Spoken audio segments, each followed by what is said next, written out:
to documentaries. I was watching documentaries about presidents and politics, about diet and healthy lifestyles. One that I think I actually clicked on was like, well, I'll just see how long this is good and then flip it off.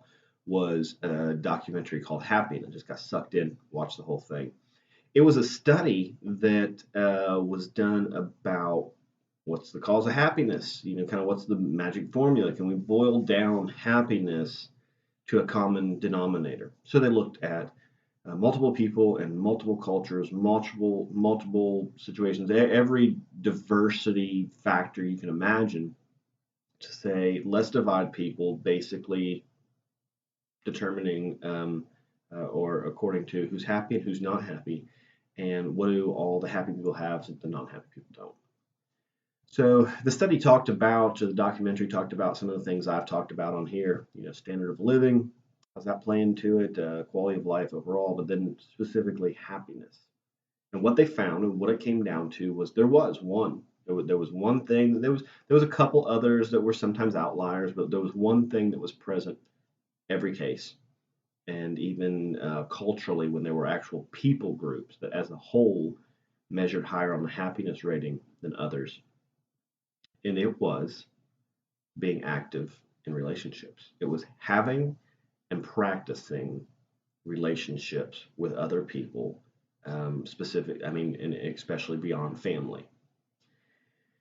And that was kind of surprising and simplistic, but now, with a better understanding of quality of life, and then also looking into more data and research that confirm that, it makes perfect sense. Not only did people tend to live longer and be happier when they participated more in relationships, but people groups.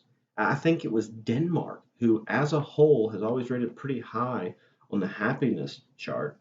One of the things that's a cultural difference for them is they have multiple family housing.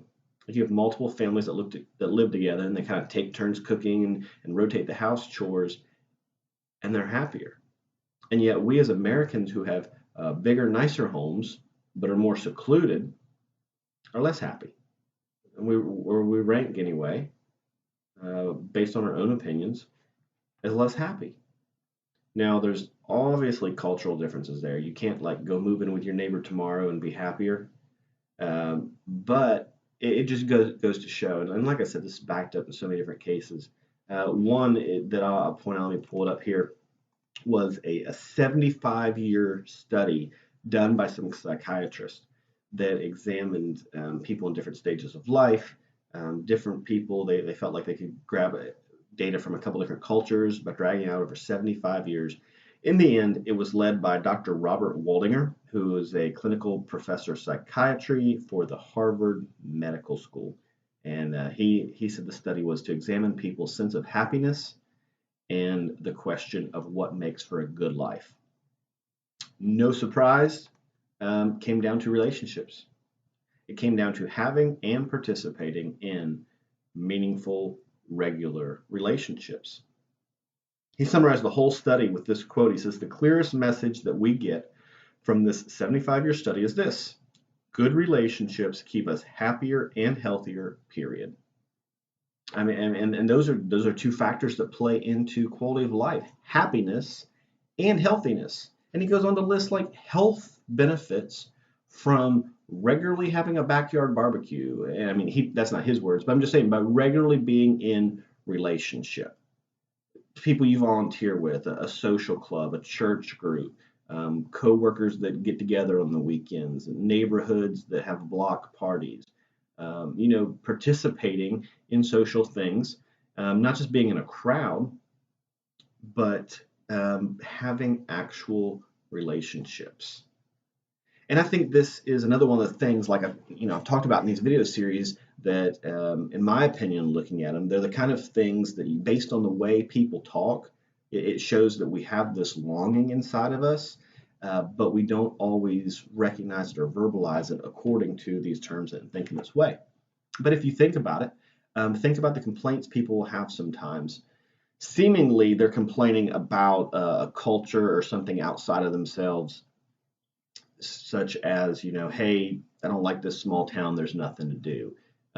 Hey, everybody lives we go to college here, but everybody lives too close. They all go home on the weekends. The dorms are empty. I'm by myself. There's nothing to do. Well, actually, in, you know, terms of activity, that person can do anything they want. There's still almost just as many opportunities. They can still exercise, they can still read, they can still go to the gym, they can still go out to eat. They can do any of those things.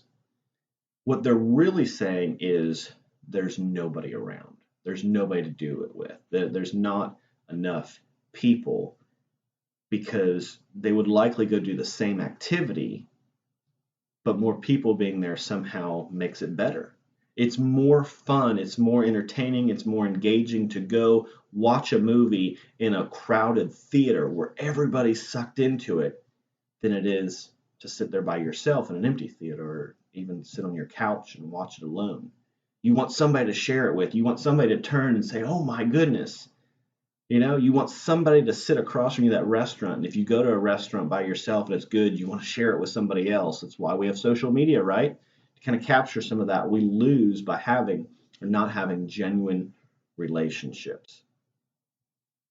So the key to something to do is really the ability to connect. That's what we're wanting. We're wanting the ability to connect, to share experiences, to do activities and things in terms of relationships, having relationships be part of it. And it makes so much sense. Again, thinking this way, it makes so much sense because what it really comes down to is being connected leads to being successful. Or really, it's hard to be successful separated from being connected. It at least enhances the experience. Because all the things, if you think about all the things that we would say, man, these are good things, these are good activities, the things that we sit around and share stories about, and we share memories and tell stories, those things all involve other people. It always does. It's always, hey, I was on the giving end. I got to serve. I got to volunteer. You should have seen the look on their faces. Or, man, I was in a sad place, a low place, and somebody just really asserted themselves in my life, and I'm so thankful for them. Or, man, we did this together. You should have been there. It was awesome. It was sold out, and such an experience. These things always involve other people. All of our stories of love and meaning always involve other people. And so there's just this idea of, relationships enhance our lives. So the flip side is true too. If you look at the people who are the saddest, maybe they're just sad, maybe they're just, people who are down a lot. Maybe there is an element of depression, clinical depression, or a mental health diagnosis or disorder. Those people tend to be very secluded. And I think actually the seclusion is the reason for their unhappiness. And what it is really a cycle if you look at it. They'll say, and those excuses that create this cycle. Well, I'm not going to go out because I just don't know anybody. I'm not going to know anybody there, so I'm not going to go. Well, the flip side of that is you're not going to get to know anybody now.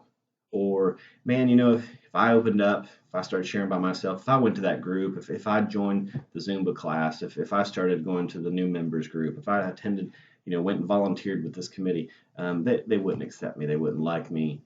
And so you tend to be very negative and have a negative outlook towards people and places and things.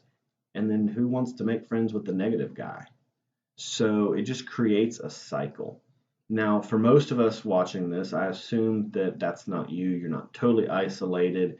You likely have many acquaintances.